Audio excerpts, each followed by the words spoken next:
Nelson Mandela, Thabo Mbeki, Walter Sisulu, Winnie Mandela, all these people fought for the liberation of South Africa.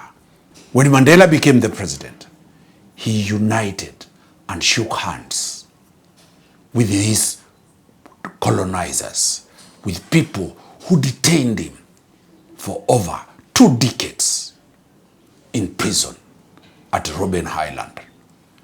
He embraced everybody. All the people became a rainbow country, an umbrella country. South Africa became the hero of Africa. South Africa is not now in the good news of the world. Why? There is what is called xenophobia. This is a concept where the indigenous citizens feel threatened by foreigners who come to this country. Welcome to Cocktail Explainer. We know South Africa, and we know the South Africans were colonized by the Boers, the Afrikaners. And under the apartheid rule, they really suffered. This was a policy of segregation. Schools, there were 2 types of education system. One for the blacks, one for the whites. Hotels for the blacks, hotels for the whites. Transport, public transport, one for the whites, one for the blacks. This was a serious issue. It brought great fighters. Nelson Mandela, Thabo Mbeki, Walter Sisulu, Winnie Mandela. All these people fought for the liberation of South Africa. South Africa gained independence after a very serious fight. It was called the rainbow country. That it is now, when Mandela came in, it will bring unity. When Mandela became the president, he united and shook hands with his colonizers, with people who detained him for over 2 decades in prison at Robben Island. He embraced everybody. All the people became a rainbow country, an umbrella country. South Africa became the hero of Africa. What everybody longed to be. Many other countries, citizens, traveled to South Africa. They joined to build South Africa. South Africa's economy grew not only because of the indigenous South Africans, but the input of other people. All from Kenya, Tanzania, Uganda, Mozambique, Botswana, Malawi, UK, all worldwide, people went and settled in South Africa. South Africa became the beacon of Africa. It was led by Mandela, then Thabo Mbeki, Zuma, Ramaphosa. All these people are great presidents of South Africa. South Africa has produced serious sportsmen and serious sportswomen. South African companies are trading in this country. Very many South African banks. Barclays is a South African. Standard Bank, its origin is in South Africa. They are global. Galitos, we eat chips there. Those are South African companies. But South Africa is not now in the good news of the world. Why? There is what is called xenophobia. This is a concept where the indigenous citizens feel threatened by foreigners who come to this country. They feel that their jobs have been taken by the outsiders. They feel their women have been seduced and taken by the foreigners. There is a general hatred against foreigners now in South Africa. Demonstrations for the last 2 months have been going from house to house looking for non-South Africans to vacate, to be chased from their country. Very many people's properties have been looted. Very many people have been killed in South Africa. The reason is that they are not wanted in South Africa. The umbrella, the rainbow country, has now become a dangerous place for non-South Africans. Everywhere you are walking in South Africa, the clips are showing you are asked, bring your national identification card or bring your passport.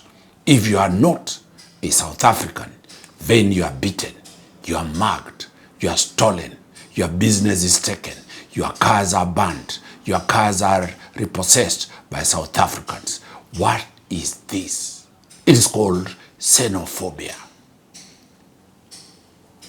Leaders of South Africa, the president and government of South Africa has not commented. They have a duty to protect the citizens of other countries who are in South Africa. They have a duty to protect the properties of non-South Africans, the way the Kenyan government is protecting the properties of South Africans in this country. The way South Africans who are all over the world are protected and their properties are protected. Their lives are protected. South Africa has failed that test. Yesterday, Ghana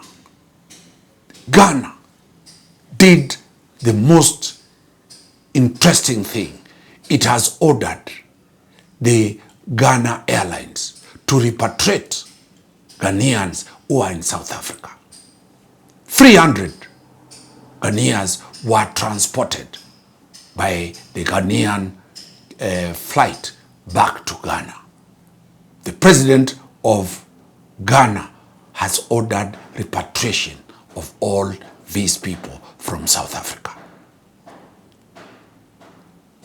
What is happening in South Africa equally has taken root in Cambodia.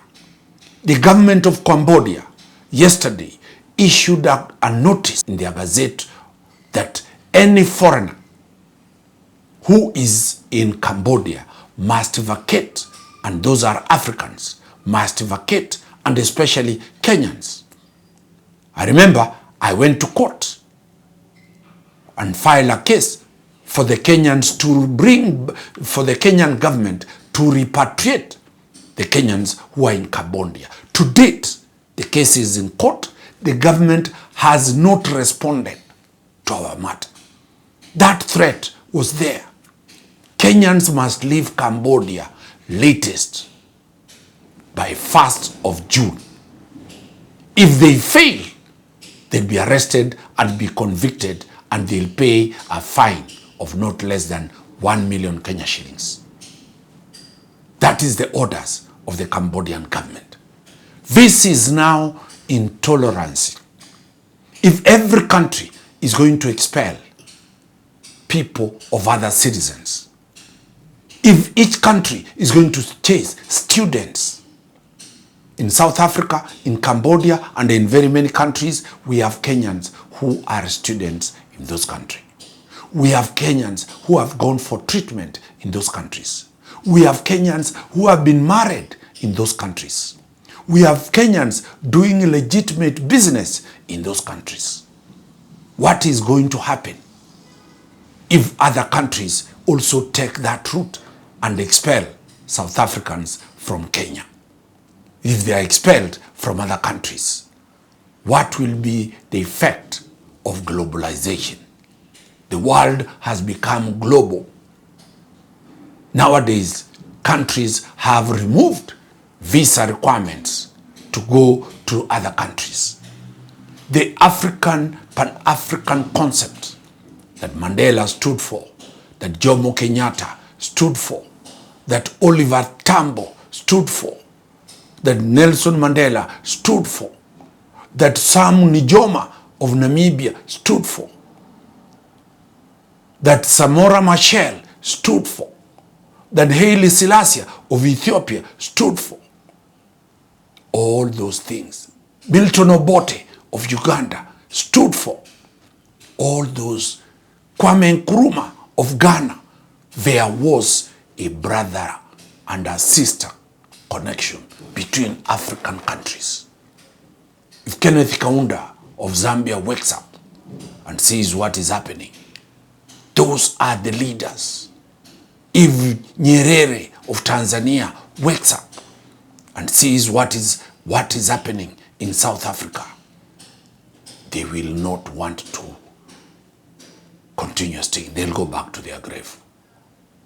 This, we give the South African a big zero. Only one voice.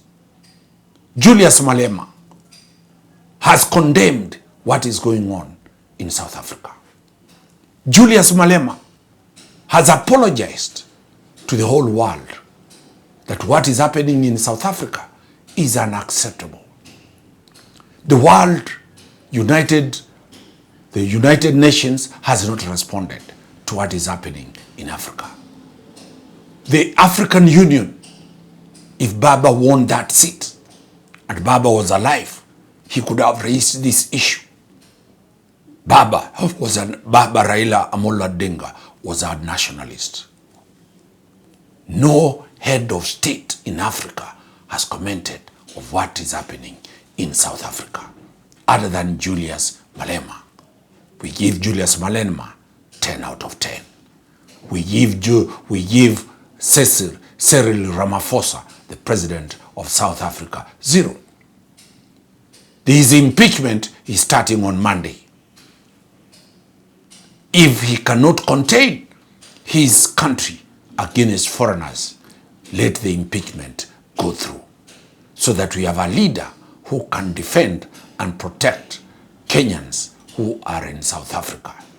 From Court Helicopter, we condemn anybody who is practicing xenophobia. That is an archaic, old, barbaric, traditional approach in not having tolerance to each other. Wakili Danstan Omari, telling it as it is.